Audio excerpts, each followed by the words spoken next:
Okay, ito po muli ang inyong Pinoy Firearms Instructor na Gasmith din naman, na palagi kong sinasabi, huwag ninyo akong hanapin sa Pilipinas para magpagawa ng baril at kunin aking serbisyo. Dahil ako ay nandito sa Kuwait, dito po ako nagtatrabaho sa Mayadin Shooting Range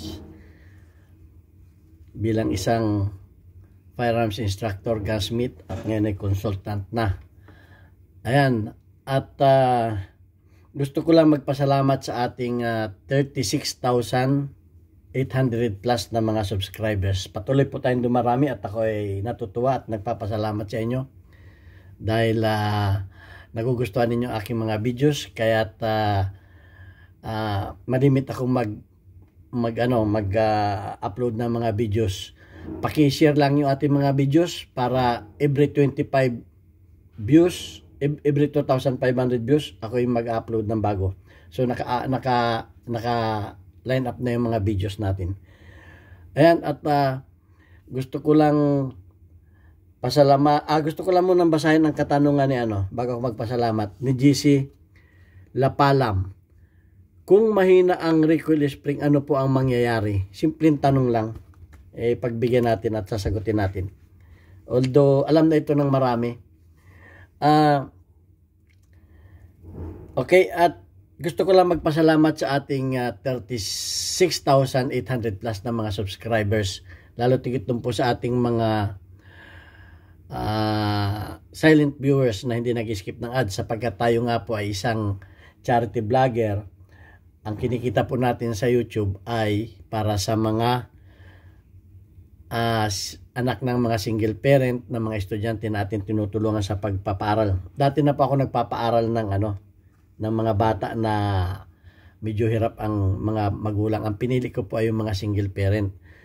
At inisip ko po na para makatulong ay itong kinikita ko sa YouTube channel ang gamitin sa kanila para madagdagan po sila. Ngayon sila ay 6 na. At ako'y nagpapasalamat sa mga silent viewers na hindi nag-i-skip ng ads. Ito po ang dahilan kung bakit ako gumawa ng YouTube channel. Kaya bonus lamang po itong pagtuturo ko sa inyo.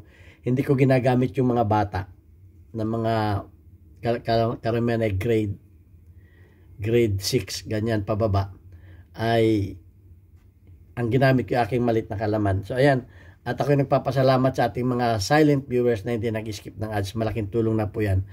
At labis ko naman pinasasalamatan ng ating mga regular na mga sponsor na nagpapadala ng pagmamahal sa ating mga beneficiaries, sa panguna ni Alfredo Isidro Ordosipay ng Las Piñas, si Architect Arnel Salvador ng Kuwait, si Jubel Platon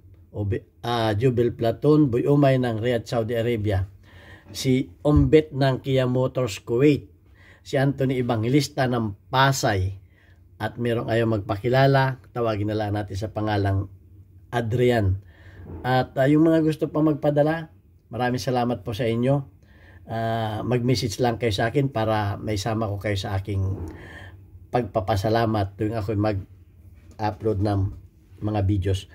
Okay, at disclaimer lamang kay Lumubong Kinhenres.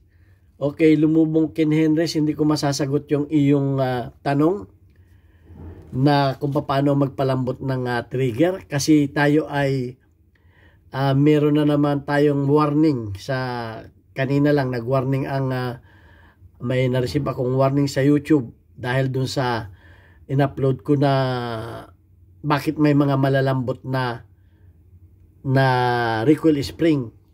Yan, at doon ay diniscuss ko yung mga modified. So bawal po yung mag-modify, diniscuss ko lang yon.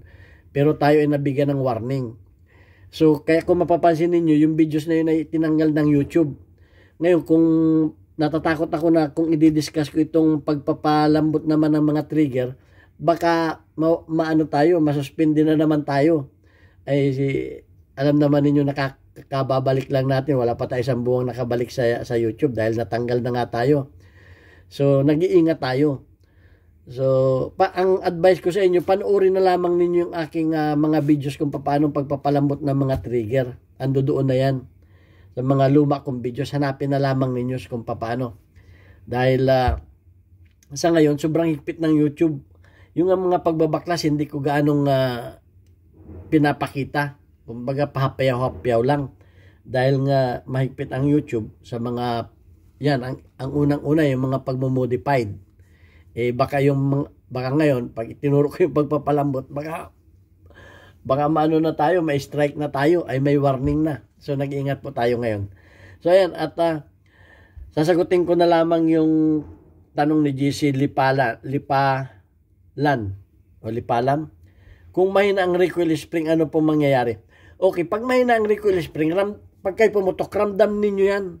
Ramdam ninyo yan dito na parang may tumatama sa ganito ninyo. Pag mahina ang recoil spring, bakit kanyo? Kasi, check natin ito. Okay, walang bala ito. Kasi, pag mahina ang recoil spring, natural, yan ay malakas ang ano niyan, ang sipa ng recoil kasi nga ang sipa ng slide kasi nga malambot yung recoil spring niya. Okay. Malambot yung recoil spring niya. Maliban nga lang yung diniscuss ko, di ko na yung mga may compensator, yun ang nagpapalambot ng spring. So pero pag mga standard, ang baril ninyo ay inyong ipinutok ng malambot ang spring, ganito ang maririnig ninyo. Yung bakal parang nagmamartilyo. Yun. So, anong mangyayari sa inyong slide? Yan ang tanong dyan. Ano ang mangyayari? So, pag minsan kami, napuputulan kami ng spring.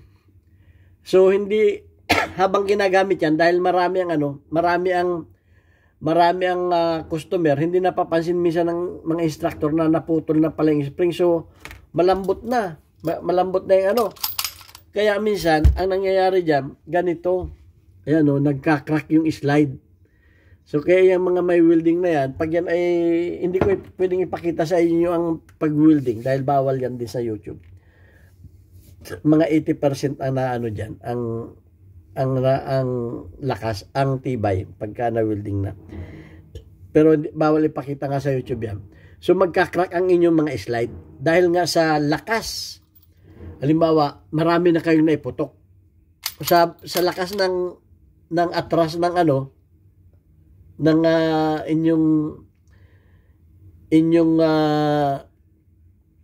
slide, yun ang mangyayari. Kaya nga ang advice ko sa inyo, panoorin ninyo yung aking mga videos para maunawaan ninyo lahat. Kasi nga, inano ko na dyan yung mga recoil, yung mga, bakit may mga multiple spring recoil reduction system, bakit may ganyan. Yan, inaano ko na sa inyo yan. Ang hirap ko kasing isa-isahin yan.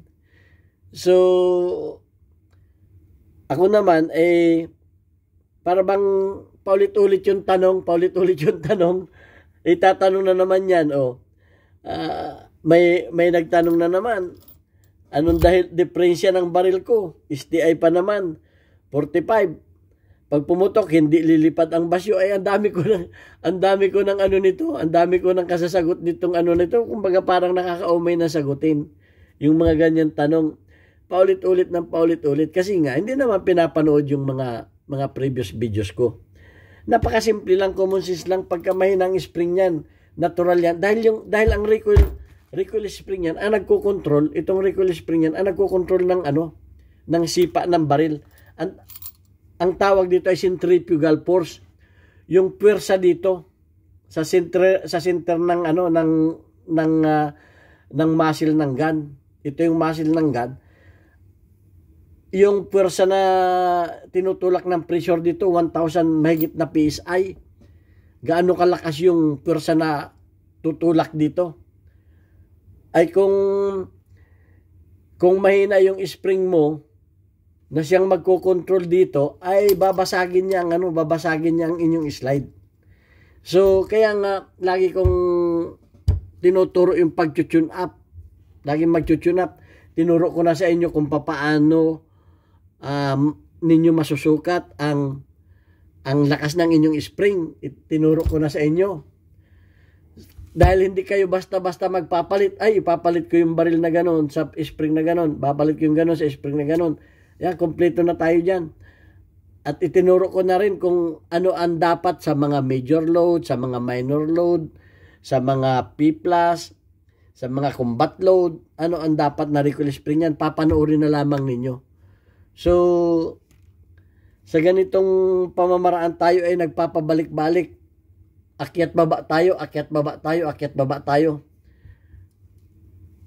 Kaya nga, ang payo ko sa inyo, kung may gusto kayong malaman, panoorin muna ninyo yung mga videos ko na previous. Mas kumpleto ngayon. Dahil nga, medyo nag-iingat tayo sa kamukha yung mga binabaklas. Ayun nga, nadali nga tayo doon sa bakit may mga